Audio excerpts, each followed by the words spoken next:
Welcome everyone, Costine here with a discussion about Total War Warhammer 3 DLC, the future of Total War, or rather the future of Warhammer 3. There have been various rumors, various leaks, various information that has been posted online, including from Total War Center.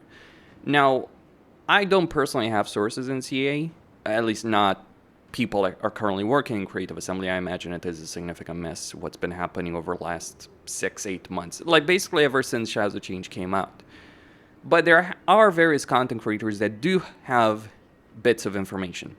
Now, I went and asked Legend of Total War on his stream what he knew about CA's DLC plans, whether or not CA would continue releasing DLC content that is similar in scope to what they did with Thrones Decay, like in terms of race reworks, lords, etc. Right? Because that's what I was curious. What he said, and he was very careful to say that this is subject to change based on how CA determines whether or not Thrones Decay has failed or not. Because from what he's heard, CA might consider Thrones Decay unprofitable, which is pretty shocking, I imagine, for a lot of us, but you gotta understand, things haven't been going well in CA. I would say to Creative Assembly on that subject, yeah, you're gonna lose for the short term, and I mean like 1-2 years, you're gonna have to regain the trust of a community. But it is worth investing in that right now, even if you lose money, because if CA doesn't regain people's trust and doesn't keep that trust, doesn't keep building that trust, things are not necessarily going to improve for them. That is a critical point for them. Like, I think like Shadows of Change, Hyenas, and Pharaoh were like a crucial point that might have shut down the entire company. So that is where they have to start from. And it doesn't mean that things are going to be great for the near future for them. But anyway, here's what Legend said. That the next DLC is going to feature 2 factions. Though when he says factions, I wonder if it's considering races or just factions. But other leaks indicate, including people who have gone into the game files and found models, is that what we're going to get with the next DLC is going to be the Monkey King and Golfag. Or however you want to pronounce it. Apparently there's some YouTube censorship on that particular subject, which is a bit bizarre. So it's basically going to be a Cathayan Ogre DLC. Now, Cathay, out of all the races in Warhammer 3, needs the least amount of improvements. Out of the races that were introduced in Warhammer 3, that was the case before Shadows of Change, it's the case after Shadows of Change.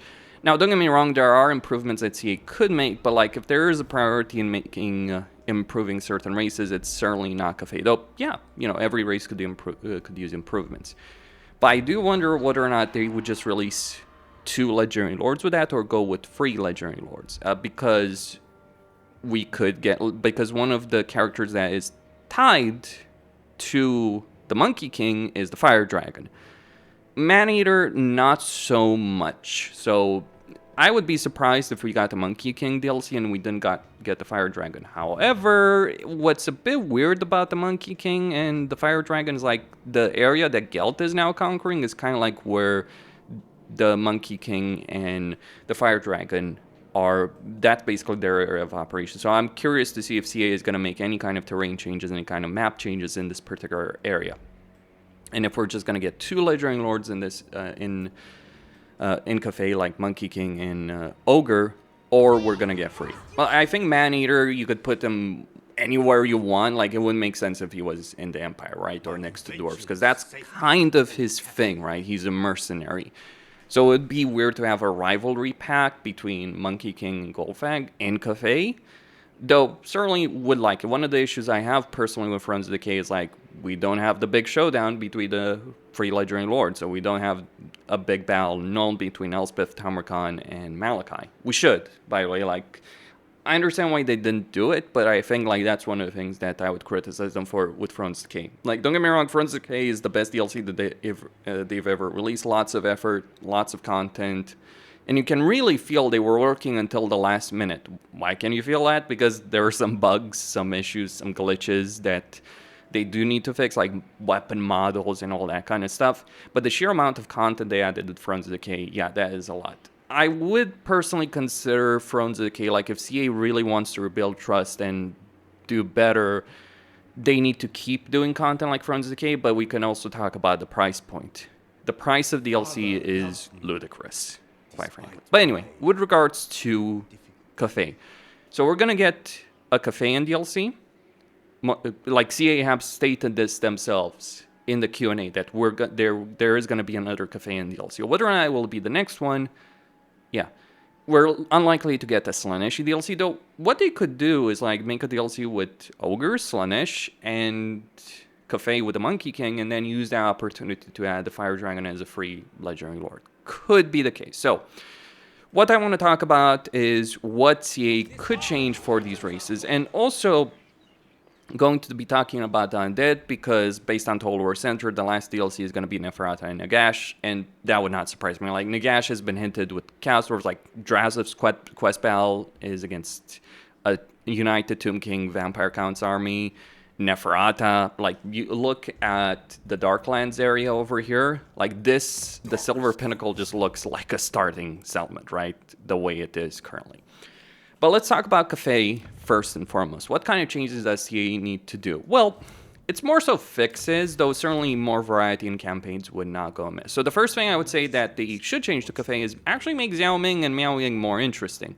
Because right now, Yan Bo is just much better than both of them. He has a lot more ability in his campaign, like basically the best campaign in terms of like just flexibility, variety, and not just strength.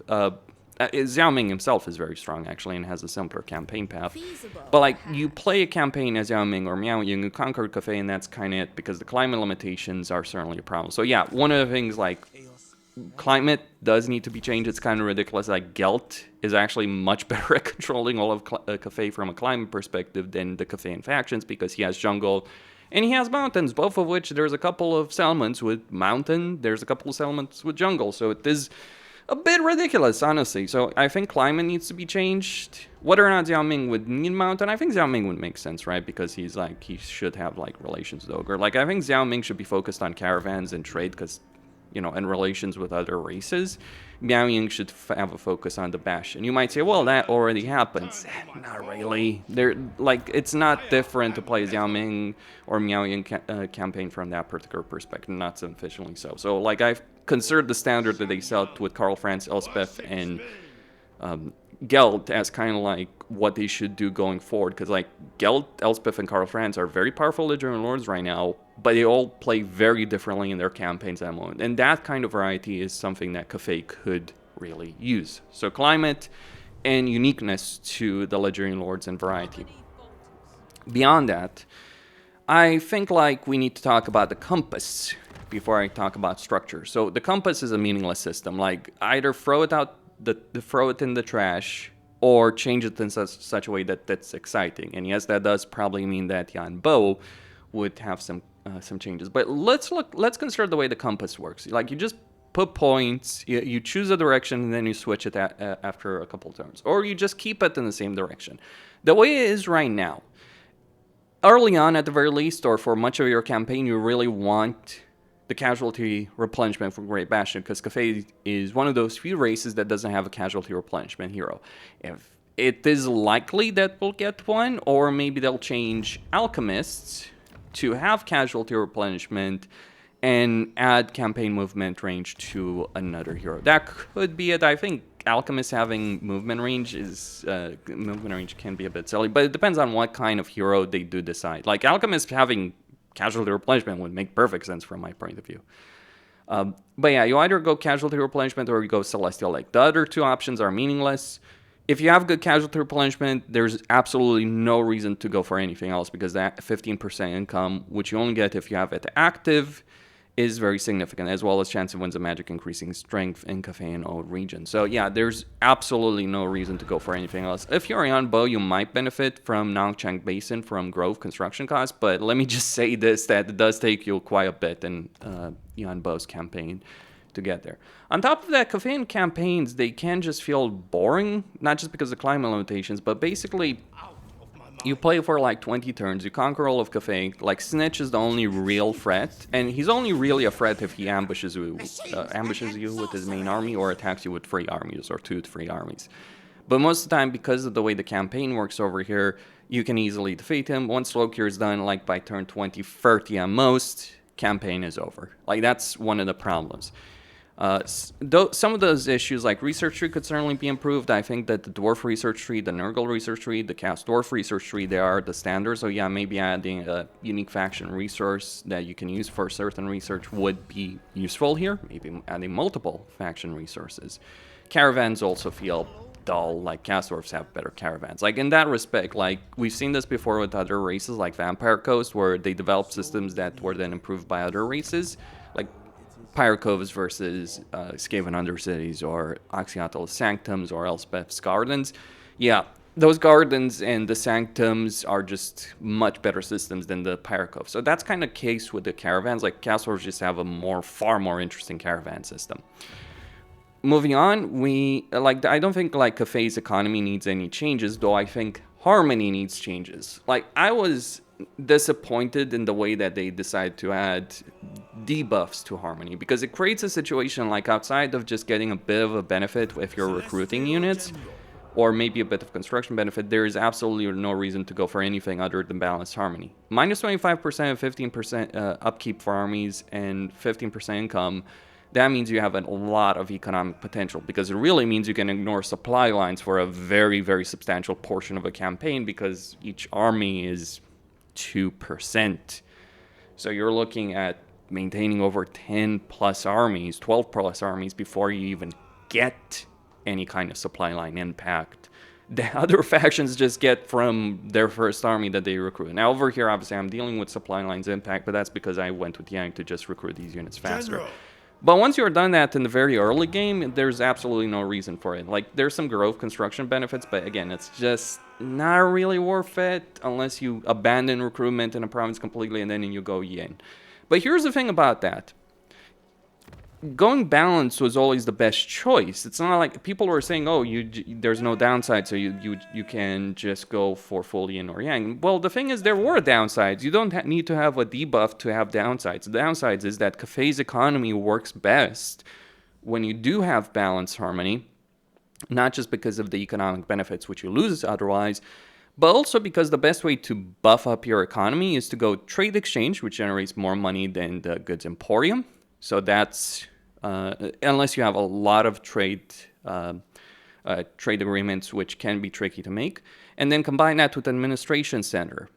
Or, flip side, you can argue that, going with lumber mill, reducing construction costs, and going with goods emporium for balanced Harmony is the best choice available as well. At least depends on when you're growing a province. But like long term, yeah, you want goods emporium and you want administration center, because 6% income that's stackable is really good, and the amount of money from Yang is good, unless you just want to reduce that construction cost, which can be particularly useful, though not strictly necessary. That's the problem.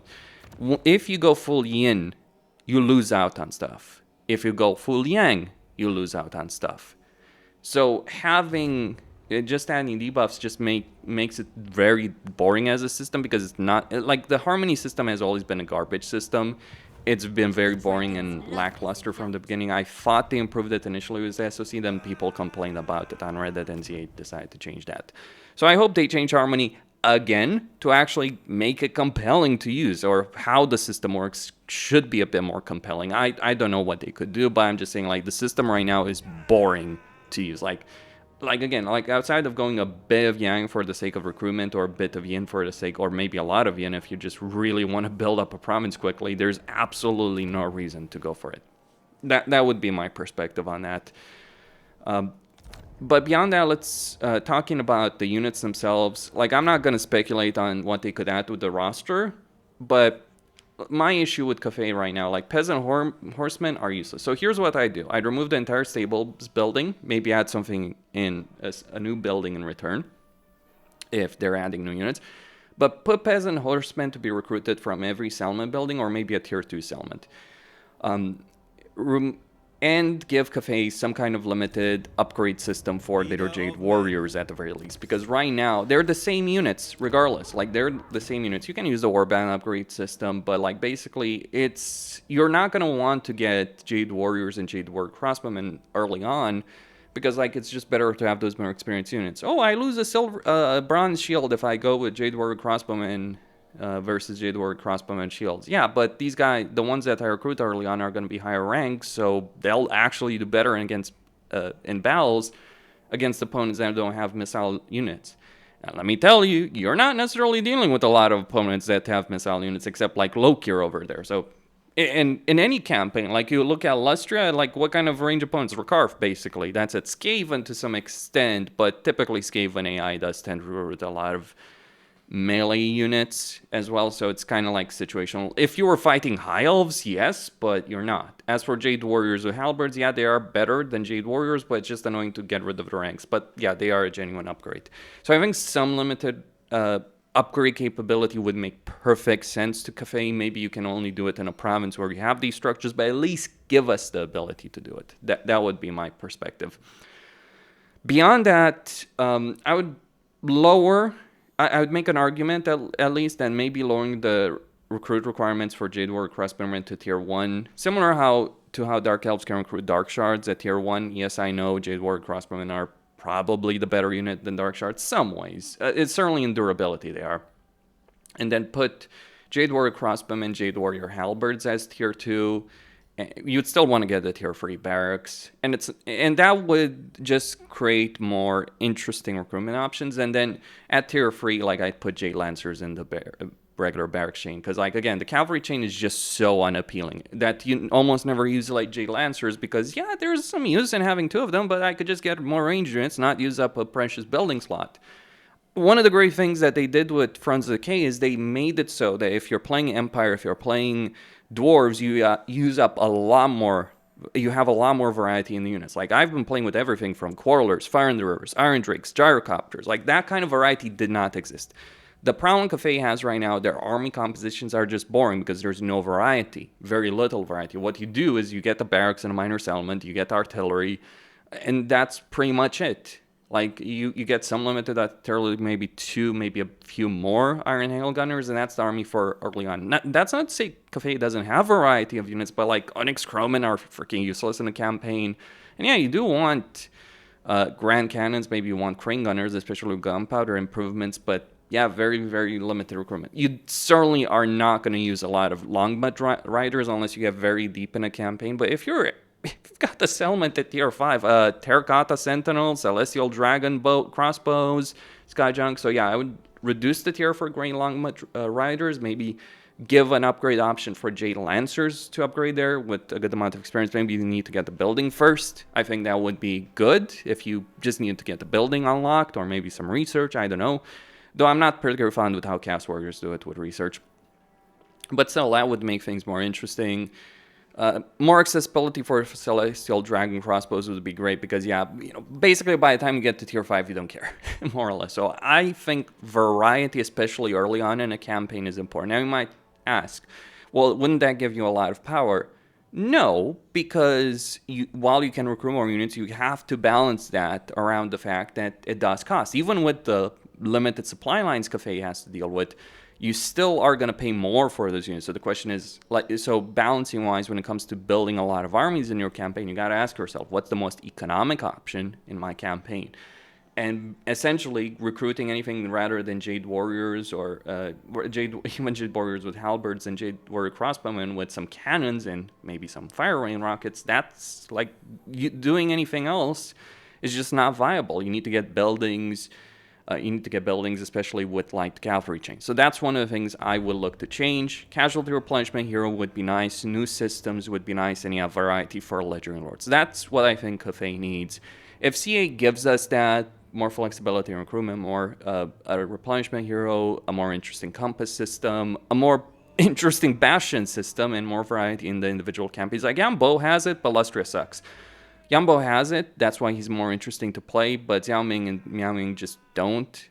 Especially Miaoying, like if I'm gonna play one Cathay campaign out of 2, I just don't see a reason to play anyone other than Xiaoming, because like that 15 armor for melee units is good. Also, the reason Xiaoming should be changed, like the Lord effects, the faction effects should be changed, like 25% upkeep for Ogre mercenary units, unless they decide to change the mercenary recruitment system, it's just bloody useless. Okay, so that's Cathay. honestly the least important part, to be clear. If they changed absolutely nothing with Cathay, they'd still be a good faction. They just have those kind of limitations, right? Or lack of variety, and can get pretty boring. It's like the dwarf effect, because like dwarves pre-Thrones of Decay were not weak as much as they were frustrating and boring to play, because there was never any reason to recruit anything other than Quarrelers and Grudgeforce for the vast majority of your campaign. Like, you could, obviously, but it was the best option. Factions are great, races are great when you can recruit multiple units. When you can recruit multiple units and you have a reason to. Like this is the difference pre-patch, post-patch dwarves, in that you have a reason to go for that variety. You do have a reason. Like Iron Drakes and Thunderers tier 2, sweet Jesus. I barely recruit Quarrelers nowadays and Grudgeforce because I'm going to get cannons. Because I can get cannons pretty quickly with the better dwarf growth. I can get a lot more variety. I do still recruit some Quarrelers, just get 2 Iron Drakes, 4 Thunderers, cannons, artillery gyrocopters, but honestly I can handle things with Quarrelers. They're just like a filler unit at this point, the least interesting unit in my army in a dwarf campaign. I think that's kind of the thing that Cathay needs as well, like that kind of mentality going forward. Let's move on to genuinely one of the worst races in the game, the Ogres. Then we have the Ogres, who certainly do suffer from pre-order bonus syndrome in their particular campaigns. Oh boy, do they suffer from this. The Ogres have never been a great race in Warhammer 3. I mean, it's certainly a cool and in many ways a very thematic way that they've done the Ogres, but it also ends up being a pretty awful experience for both of their campaigns. Now, part of the problem is, of course, is the unit roster, which CA is going to improve with the release of the next DLC. So if we're getting a Man-Eater DLC, yeah, I imagine more mercenaries, more unit types. That is certainly going to be very welcome. So that is going to help a lot of issues from a unit roster perspective. Though I think the issue with Ogres is that in battles, there's certain animation issues. Like Ogres, like things like Iron Guts should be really solid in battle. You look at their stats, good amount of damage, good amount of melee attack, defense, all that. But they struggle to actually do as much damage as you might think. They do a lot of damage with charging. They don't do a lot of damage in a straight-up fight. Like, when you're struggling to kill Goblin Archers with Iron Guts, a unit that Jade Warriors and even Peasants would obliterate in a straight-up melee fight, Peasants with long spears, there is certainly a problem there. I mean, Grimgore is Grimgore, but beyond that, there are certainly issues in the way that they have handled Ogres. And oh my, is Grimgore coming. He's strength rank number 1. You know what? I understand that Grimgore is Grimgore, and he's an absolute nightmare to deal with in many camps. Like, if you're playing Tamarkan, who's a powerful lord, he's difficult. If you're playing Kolic, if you're playing Chaos Dwarves, like, as Greasus, it's like suicide mission. You can do it, but it's like, geez, the amount of cheesing required to pull that off is insane. So, some combat issues, but far bigger issues are their campaign mechanics. Contracts are a meaningless system. Like, you're supposed to accept contracts from various factions and go do these objectives. But here's the thing, these contracts, you look at these freaking contracts, like, oh, go take Sen Wu from the Skaven, go take Mount Greyhack. It's like, for what? 1,500 gold and some meat and maybe some items that are of questionable utility? I'm sure as hell not doing that. The only contract that's actually worth it is one that gives you a camp growth benefit, but like, yeah, it's kind of useless. So I think like contracts need to be more worthwhile. They should be contracts you only get like in border regions, not. And while I do certainly share a border with the dissenters, the fact is, and I'm not too far from Zenwu, it's just like a nonsensical system, because these are, timed missions, right? Or not necessarily timed missions, but like you do kind of feel a bit, the idea like, oh, you got to do this at this point, and it's like, great, good stuff. So like, if you're playing an Ogre campaign, the only contract you might do is the camp growth thing, so yeah, we do need better rewards for that. Another thing with Ogres are their camps. Their camps are freaking awful. Like, unlike Black Arcs, in any other Horde army, be it Malachi's, Airship, be it the Vampire Coast, hordes, etc., the benefits of camps are like meaningless. Like, yeah, they generate a lot of meat in an area, that's useful, and if you build a lot of camps, you do get a significant income benefit faction-wide. But the problem with reliant on camps is like you're too reliant on camps for everything. Like, camps generate the most amount of money. They're also where you increase all of your hero capacity, pretty much, with the exception of hunters.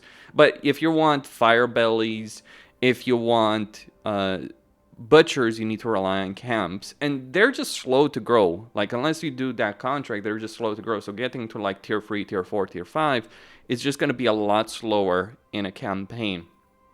It's probably because it's surplus system. And also because like in each structure does require surplus points, so you need to save up a lot of surplus points, but basically that means your camp is useless until you get to a higher tier. Like, for instance, in this camp, I'm certainly not going to build anything until I get to tier 3, any other structure. And then it's like, yeah, I'll obviously want to potentially get a butcher, I'll want lead belchers as well, but it does limit your recruitment. Like, even the limited unit roster the Ogres have at the moment feels a lot more limited because for a long time you don't want to get man-eaters because you can't afford them to begin with. And two, the problem is, like, even if you can't afford them, like, you don't want to spend the surplus points on that because you've got other things like hero capacity, income, all that kind of stuff. Also, camps are just flat out indefensible.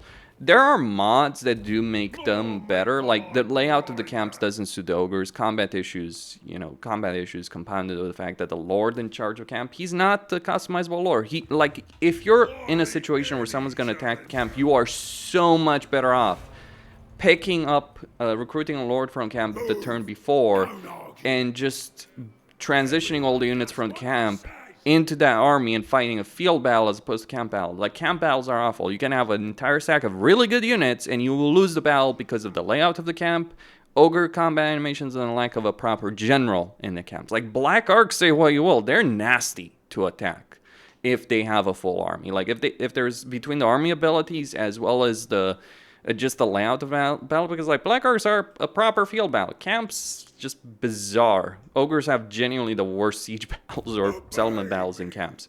Also, camps are inherently very limited. Like, you have to spend turns just unlocking your first one, and then it's like you're looking at 60 freaking turns to get to unlimited ones. And along the way, you're gonna get 1, 2, 3, 4 camps. 4 in 45 turns. You can get some more from confederations, but that's just like just getting them earlier because like the camp limit is still real. And then Greases can get an extra one. Like, over here I have 2, but because I confederated the Thunder Guts just before Drazov wiped them out, or he was beginning to wipe them out, I did get better. Like, it's also crazy to understand how much the AI cheats when it comes to growth. It's like, look at the sheer number of buildings, the variety compared to this, and it's like, understand that this camp actually has more growth than this one that I built as quickly as possible. To be fair, this camp does start being built from the beginning of the campaign, so that is an advantage, but yeah, that's just silly. Research tree, not particularly exciting. Like, yeah, could be more exciting. Like, if I had to literally spend meat for it, that could be more interesting. Beyond that, costs and income. Ogres are horrible at holding settlements. In general, the mountains of Morn are a horrible place because the settlements end up being limited to only tier 3, so minor settlements. And that is a limitation, but Ogres go even worse than that. They have the worst minor settlements in the campaign. They can only get minor settlements. Like, even if they take like a big city, it's still going to be a minor settlement, which is bizarre. I understand that they're more of a tribal people, nomadic people. They don't feel like that with static camps that you can't move. Overhaul mods or Ogre Haul does make them significantly more dangerous, though, because camps can move. And it's like, it's kind of funny playing a mod like that and realizing, like, yeah, Ogres could be a great and amazing and fun race to play if only they weren't so limited. Because they can. That's the thing. Like, they can.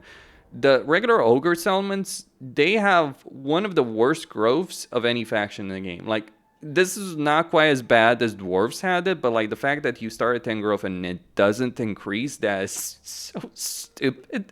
So it's like you end up having to build growth buildings for minor settlements in order to get there because you want to get to tier 3 as quickly as possible. Hunter capacity, Iron Guts, as well as Gorgers, who are one of the few good units you do have pretty early on in this campaign, like just a lot of base weapon damage, armor piercing weapon damage. They don't have the same durability, but yeah, there was a time like when people would make Gorge or Doom stacks, especially if playing at Scrag. But the problem is the income here only goes up to 150. And yes, I understand there's modifiers, but even then it's pathetic. This is one of the worst incomes in the game. I mean, it's like 1,000 for 1,500 is still better than Kislev, but at least Kislev has it as a tier 1 structure. For you, it's a tier 3 structure when you have crap growth. There are even landmarks that are very powerful for other factions, just aren't that great. Like, you look at freaking Pig Barter, that's an amazing landmark for other races. For you, it's crap tier because it's like 100 income. Ooh, 10% income and 45 kegs, right? Or gold. Yeah, I mean, gold does pay, right? This is very useful, but still, just... Geez, the limited income. Because, like, a lot... Camps can... in theory, generate a lot of money, but they're very limited. Regular settlements don't generate money, and it's not like Ogres necessarily have an easy campaign. They don't. Like, you gotta deal with shit like Roomgore. So, even if they were in a much better position, not having to deal with these kind of enemies, Ogres just feel very weak. So, they need... Like, and what's more insane, not only is your income low, but unlike many other races, like Kislev has bad income. Do you know how you make Kislev campaigns work? You make Kislev campaigns work from an economic standpoint by looting and sacking settlements. Ogres have far worse income from sacking settlements than Kislev. It's more similar to the dwarves than anything. Like Ogres, like if you want to make a race focused on looting, sacking settlements, we have plenty of those. Greenskins, for instance, rely more on looting and sacking settlements. Never mind that Greenskins have a better baseline economy, have economic modifiers, and can increase the loot, the post-battle loot, to biblical proportions, but the baseline of Greenskins with sacking settlements is in the stratosphere compared to the freaking Ogres. So those are problems. Then there's, yeah, the lack of variety in campaigns. Like Scrag and Greases just don't really feel that interesting. Greases is worthless in battle as well. His animations have been a problem. They try to fix it, but like, yeah, he's still not great. It's better with him, at least with him personally. But yeah, those are the kind of things that CA needs to make. Like, Ogres could be a really fun varied race. They have Wallbreaker, they have a bunch of fun units, but we almost never use them in a campaign. And because by the time we get them, it's like you've either been destroyed by the green tide that's coming in from the north, and like even maintaining these two armies right here, like just basic Ogre bulls, is like certainly bankrupting me. So it's like, it's not really a great situation to be dealing with. Bad growth, bad income, limited unit recruitment options, a lot of units only being able to recruit from camps. I think like the way they should do it with camps, if you want to have a camp limit, fair enough, but let us attach an army to a camp to an army. Start the Legendary Lord with a camp, put the research over here, Camp Huddle, as something you can get for your second army. Allow us to get proper settlements, change the mountains more, and change Ogre settlements so we can get to things like tier 4 and tier 5, or just give us a lot more camps, and yeah, just let them be movable. Those are the kind of things that I would change with Ogres right now. And I'm really happy, to be clear, I'm really happy that the next DLC is going to feature Ogres, based on the fact that Goldfang's model has been literally found in the game files. So make of that what you will. I wonder if the Fire Dragon is going to be in. Monkey King certainly will be.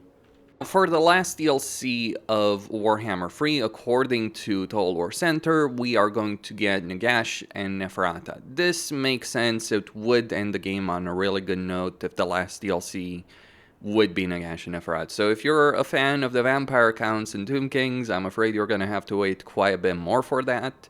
Though, to be honest, people talk about the vampire counts as if they're in need of significant rework. They certainly could use improvements in their campaigns, undeniably so, but like vampire counts work quite well within the context of Warhammer 3. Tomb Kings don't. It's quite simple. They're still a powerful race. Good artillery, good units, really fun stuff with things like Ushapti, Tomb Scorpions, Bone Giants, the Great Constructs. The problem with the Tomb King campaign, you won't be seeing much of that at the points where the campaign is most interesting, early on. And this is not really just an issue of, like, in general, how Warhammer 3 is far more interesting in its campaigns in the early game as opposed to late game. It's also something that comes down to the way the Tomb Kings work. you have only one army capacity at the beginning of your campaign. You cannot recruit more, you need to unlock it through dynasties. Now, on the plus side, all your armies are free to recruit, upkeep, your lords are free, and they're immortal the moment you recruit them. So you have completely disposable armies. Makes sense, that makes sense with undead. You, however, need structures to unlock them. Okay, outside of that, you can only get skeletal warriors or skeletal spearmen. Fair enough. Not necessarily in itself a problem. The problem is, like, you go 15 turns without the second army, and let me tell you, 15 turns is ages. There are many campaigns that you can win, and many races, or virtually every other race, where you don't necessarily win within 15 turns, but you can certainly get very close to it in the vast majority of campaigns.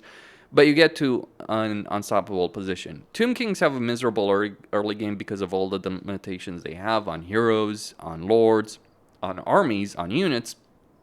But once you do get going with them, they are very difficult to stop. But the problem is, you then become unstoppable, and it becomes really boring to play a Tomb Kings campaign. That is the fundamental issue, really. Like, it's good to a degree, undeniably so, but it gets really tedious really quickly to play them. With the exception of Archon, who has an extra army capacity, but even for Archon, there are still problems.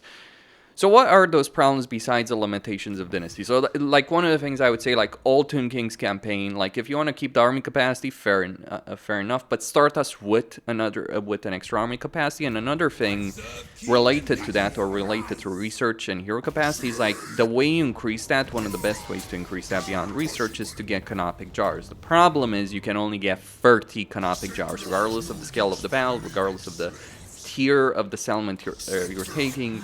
You can only get that. And suffice to say, it isn't a great situation to be dealing with, because it means regardless of the opponent you're dealing with, you end up feeling quite limited by it. So not a great situation at all. By the way, it's kind of hilarious to start with 0 hero capacity. You don't even get 1 hero capacity. Like, honestly, just having 1 hero capacity for each hero, like, that would add so much variety if you could get 1 hero of each type. Or unlock them very, very quickly. That would certainly make things more compelling to play in a Tomb King campaign. Now, beyond that, the victory conditions are complete whack with the Tomb Kings. You can't confederate other factions, you can vassalize them diplomatically. Like, okay, that's no problem. But the issue is, to achieve your long campaign victory condition, like short campaign, you have to destroy certain factions.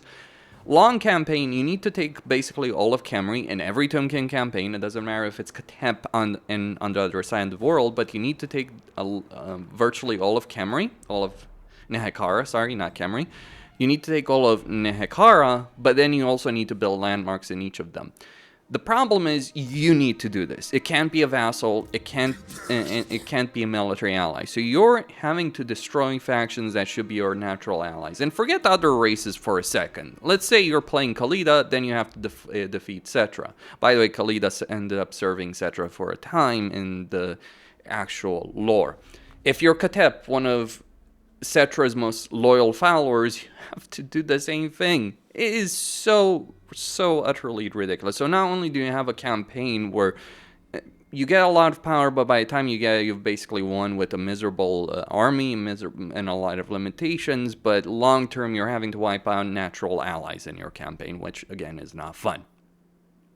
On top of that, in a Tomb King campaign, when you're considering the situation, you got the Books of Nagash. Now you can say, oh, you don't have to bother with the Books of Nagash. You do. Like, I'm sorry. Like, the books are not something you want to ignore in a campaign, because having things like this is useless, but having, like, Lich Priest with shadow magic, things like 1 extra army capacity and unit capacity for Tomb Guards, very substantial. Things like hero capacity to all heroes, it's annoying. Like, the distance of the books is nonsensical. The fact that they're randomized whenever you start a campaign, the fact you can't gain them for diplomacy, again, just pure utter nonsense with all of this. I think, like, the books should be acquired for quest battles they get at various points, like reach a certain level, and it should have some freaking order to it. Or if there's randomization, let's say, okay, 5 turns pass in a campaign or 10 turns pass and I can get the Book of Nagash, or I can select out of, let's say, 2 or 3 books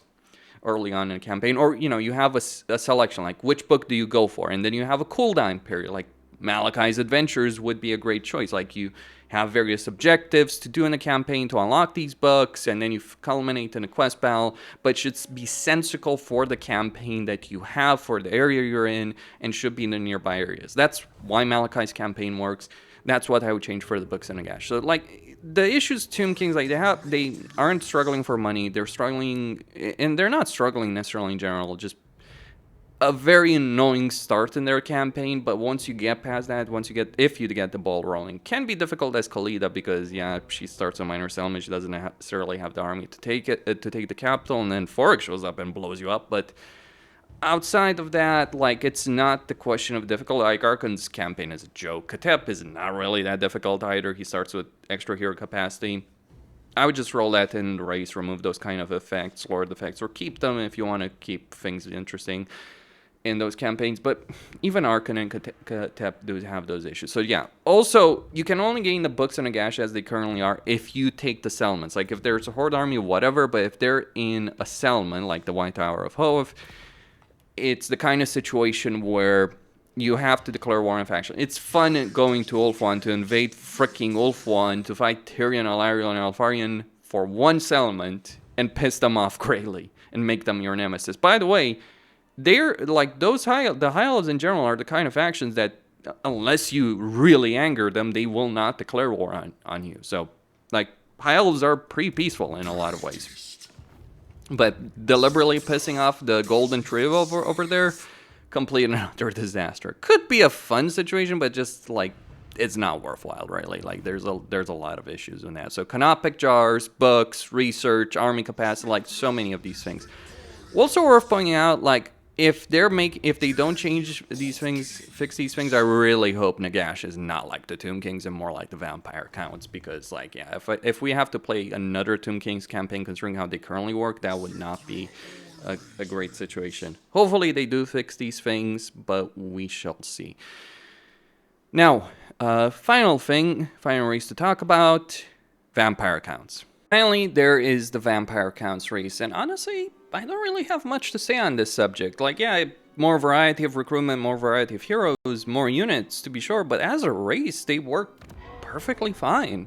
Very appropriate for themselves. Their economy works. Like, it would be nice if, like, we had a tier 2 building over here between the Gallows and the Gibbet, just so we're building something, right? And we're not waiting until tier 3 to get this, but there's no real complaints I can have with the Vampire Counts. Maybe some lore changes and some bloodline change, also the ability of getting bloodlines without having to use pointless assassinations, because you don't need to, you're just doing it for the sake of bloodline. So I think, like, just the way of getting blood kisses should be changed in some ways. But, outside of that, like, I can't really complain about the race. They work. They just flat out work. Like, they're not the best race in the game, but you play any Vampire Counts campaign, it's just great. Like, outside of Gorse being boring as dirt because swarms of zombies are not particularly interesting, and Manfred dealing with the same crappy system of the Books of Nagash, there's really no complaints, no major complaints I can give you here. Like, what do you want me to say? They're a good race. Maybe, just making some heroes more available in a campaign, because, like, having to get tier 4 to get vampires can be annoying. Maybe just allowing you to get one at tier 3 would be very... Also redundant to have a necromancer from the Forbidden Library when we can get necromancers from freaking tier 2 buildings, but that's just about it. Like, I don't have anything to complain. The recruitment system works very well with the raised end mechanic. Economy works well. They're hated by certain factions, but they have one key strength, the vassalization benefit. I think, like, just the vassal system needs to be changed, but, like, as a race, they're perfectly fine. There's more, like, there's certain systems, maybe corruption, vassalization, how those work, because vassalizations are stupidly powerful and boring also. So maybe that, they do need to consider some reworks with respect to that, but I ain't got any complaints here about the race. Like, really, like, seriously, of all the races that need a change, Vampire Counts are not one of those. They're fun to play. They're powerful to play. Add more units, add more lord choices. Maybe give us the Red Duke as a free legendary lord, add Nagash and Neferata as paid ones, and it's like, Yeah, that's a great situation. Though I hope Nagash actually ends up having the most unique campaign because I think it would be very appropriate. Like a combination of Vampire Counts and Tomb Kings, maybe even Vampire Coast. Like the mod for Nagash should be like the baseline or the floor for what can be done, and should be just vastly improved. Like CA should do a lot better based on that, maybe. Not necessarily copy and pasting. No, just consider what that mod does well, consider what it does poorly, and just work from there, really. I just like the Horde Army aspect personally with respect to that mod, to be clear, but yeah. Nagash's campaign could be about uniting all the undead factions through Nagash as well, not through gentle diplomacy. Nagash does not believe in diplomacy, suffice to say. Biggest bastard in the Warhammer universe. But that's more of a specific thing. Like, yeah, improve Manfred's campaign, improve all the campaigns in general, more variety, give us a Red Duke, and we'll be happy. Like, CA of all the races, like, they got to rework with the Vampire Coast campaign, quote-unquote rework. They didn't get the rework, for the record. They just got the Blood Kiss mechanic, and they did get Morgul's, but that's about it. Like, that's a rework. No, that's not a rework. That's just, like, an addition to what we already have. But, yeah, like, yeah, CA did very well with the Vampire Counts, from Warhammer 1 to Warhammer 2. Like, actually, they're the best right now, I would say, in Warhammer 3. Compared to where they were. Like in Warhammer 1, they could be awful. In Warhammer 2, they had some issues. But they're just a race that works exceptionally well in a campaign right now. So what do you want me to say? If it works, it's like me saying like the Greenskins need a rework. They freaking don't. I mean, I would not be against the idea of a rework for them, but yeah, not as much effort, nowhere near as much effort. Like even Cathay needs more effort than this. And Cathay is already in a pretty good spot. Like the difference between Cathay and Vampire Counts, like Cathay and factions end up being boring, but just the sheer number of unit variety you can have here because of the Raid's Death mechanic is pretty damn amazing. Mind you, you gotta worry about your income, so that is certainly an issue, but like the variety certainly works exceptionally well. So what, like I just don't have anything to say. Maybe some siege unit, some wall breaker unit, but that's just a unit. I'm not talking, that's a unit situation, not a race situation. What do you want me to say? If it works, if it ain't broken, if it works, don't break it. Maybe improve it, but that's about it. Like, I know some people may have different thoughts. Like, more variety would always be welcome. Campaign improvements, like, but that's Legendary Lord improvements specifically for Manfred and Gorst. Certainly would say, like, Kemler could be a bit more interesting. Vlad and Isabella could work a bit better. You know, just more uniqueness to their campaign, but that's about it. Really. Inconsequential compared to so many races in the game. Costine's signing out, and who knows if any of this is true, right? Like, I'm fairly certain, like, look, CA has said that they're gonna make a Cathay DLC, so we know that's happening. Golfag, Maneater was found in the game file, so we know that's happening for certain. Nagash and Neferata have been hinted, so, like, Neferata is mentioned by name in the game. Not for a loading screen. The Monkey King is in a loading screen, but Neferata is literally mentioned by game in regards to Silver Pinnacle Ledger and Grudge. So, yeah, we're gonna get there. And Nagash, come on, we're gonna get Nagash. Like, I think it would be really weird if we didn't have Nagash added. Like, he's been hinted since Warhammer 2, by the way. Like, we know CA, like one of his main agents has been working on that whole thing. I do hope that Nagash ends up being an event, a real event, and I also think, like, if you're playing Nagash, this campaign could be about returning him to power, but you could also have a situation with Manfred where he does that if you're playing that campaign. And if you're playing any other campaign outside of that, Nagash's return should be like a huge event, right? That's happened, like the Black Pyramid being teleported to Dragonhof. By the way, fun fact, Shadows of Change did introduce that idea of teleporting the Black Pyramid. The only thing the Changeling did well is hint Nagash even further. Stay tuned for more, everyone, and I'll see you next time. Thank you all for watching, and